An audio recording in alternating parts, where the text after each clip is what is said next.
بسم اللہ الرحمن الرحیم۔ میرے پیارے احمدی بھائیوں، بہنوں، بزرگوں،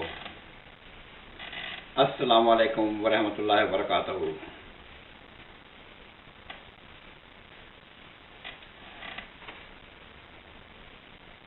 ہمارے اکثر علماء اور خلفاء جب اپنی خلافت کو جسٹیفائی کرتے ہیں تو قرآن پاک کی آیت استخلاف کا حوالہ دیتے ہیں اور کہتے ہیں کہ ان کی تقرری، ان کی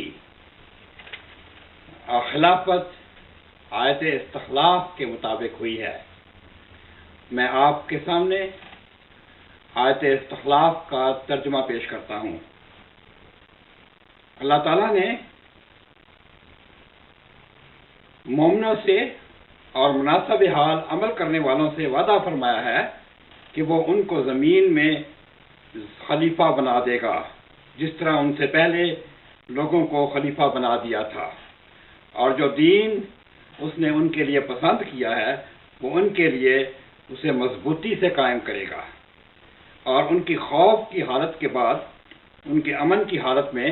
تبدیل کر دے گا۔ وہ میری عبادت کریں گے اور کسی چیز کو میرا شریک نہیں بنائیں گے، اور جو لوگ اس کے بعد بھی انکار کریں گے وہ نافرمانوں میں سے قرار دیے جائیں گے۔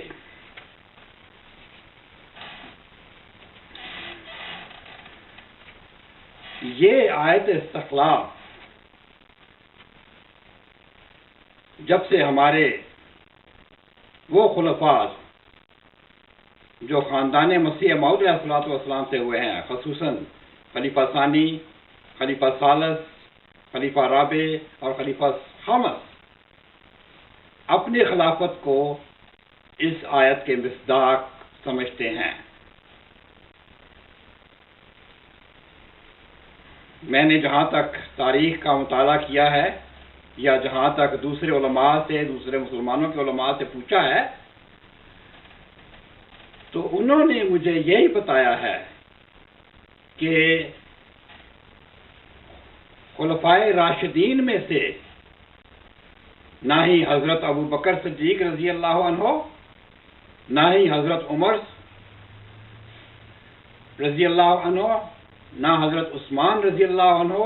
اور نہ ہی حضرت علی رضی اللہ عنہ، یا ان کے بعد جتنے بھی خلفاء آئے، انہوں نے اپنے آپ کو اس خلافت، اس آیت استخلاف کا مصداق ٹھہرایا۔ وہ تو اس کے دعوے دار ہی نہ تھے کہ ان کی تقرری اس آیت استخلاف کے مطابق ہوئی ہے۔ اسی طرح جب مولوی نور الدین صاحب خلیفہ ہوئے تو انہوں نے بھی یہ آیت استخلاف اپنے آپ پر فٹ نہیں کی، انہوں نے اپنے آپ کو اس کا مصداق نہیں ٹھہرایا۔ اگر میرے علماء یہ مجھے بتا دیں کہ ان میں سے اگر کسی نے اپنے آپ کو اس آیت کا مصداق ٹھہرایا ہو تو میں انشاءاللہ ان کی یہ بات مان لوں گا، لیکن میرے علم میں ایسی بات نہیں ہے۔ حضرت ابوبکر، حضرت عثمان، حضرت علی، حضرت عمر، حضرت امام حسن، امیر معاویہ، یزید، انہوں نے بھی نہیں ٹھہرایا۔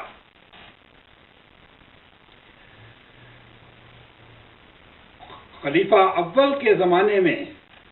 یعنی خلیفہ اول حضرت مولانا نور الدین، جو کہ مسیح موعود علیہ السلام کے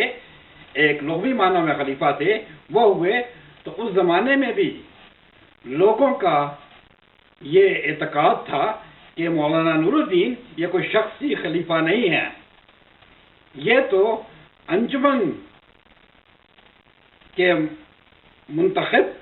کردہ ایک ایکسیکیوٹنگ اتھارٹی ہے، اصل خلیفہ تو انجمن ہے، اور انجمن جو فیصلہ کرتی ہے یہ خلیفہ ان کو ایکسیکیوٹ کرتے ہیں۔ لہذا لوگوں میں یہ اعتراض تھا کہ جس طرح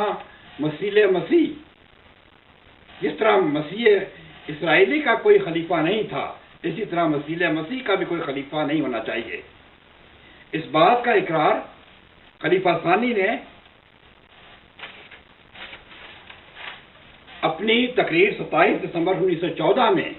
جو کہ جلسہ سالانہ قادیان میں کیا، یہ ان کا پہلا جلسہ تھا ان کی خلافت سنبھالنے کے بعد۔ وہ اپنے ایک اعتراض کا جواب دیتے ہیں، وہ کہتے ہیں کہ حضرت مسیح موعود حضرت مسیح اسرائیلی کے مثیل تھے،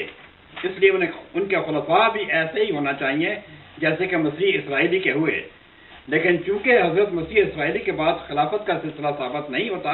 اس لیے حضرت مسیح موعود علیہ السلام کے بعد بھی کوئی خلیفہ نہیں ہونا چاہیے۔ اول تو یہ بات ہی بہت عجیب ہے، ہم تو یہ مانتے ہیں کہ حضرت مسیح نے صلیب پر وفات نہیں پائی، عیسائی تو یہ نہیں مانتے، اور صلیب کے واقعہ کے بعد 80 سال تک زندہ رہے ہیں، دوسرے مسلمان تو یہ نہیں مانتے۔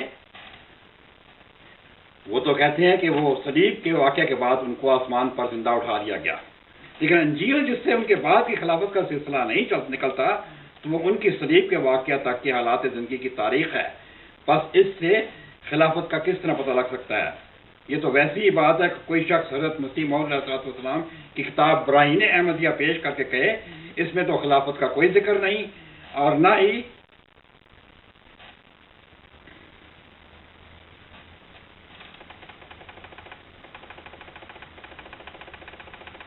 خلیفہ کا اس سے پتہ لگتا ہے، اس لیے آپ کے بعد کوئی خلیفہ بھی نہیں ہوا۔ بس جو لوگ حضرت مسیح کا خلیفہ انجیل سے کس طرح پا لیں، جبکہ وہ اس کی صرف 33 سال کی زندگی کے حالات ہیں، حالانکہ حدیثوں سے معلوم ہوتا ہے کہ حضرت مسیح نے 120 سال کی عمر پائی۔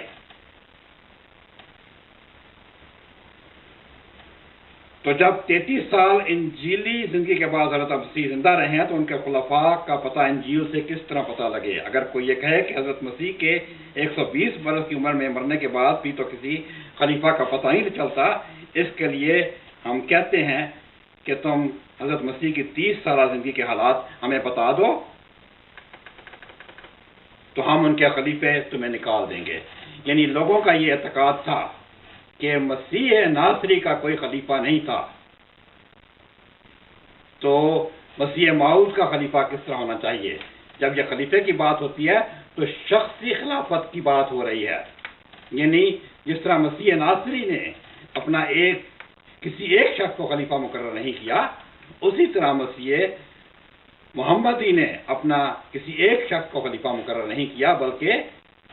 ایک انجمن بنائی اور اس کو اپنا خلیفہ تسلیم کیا۔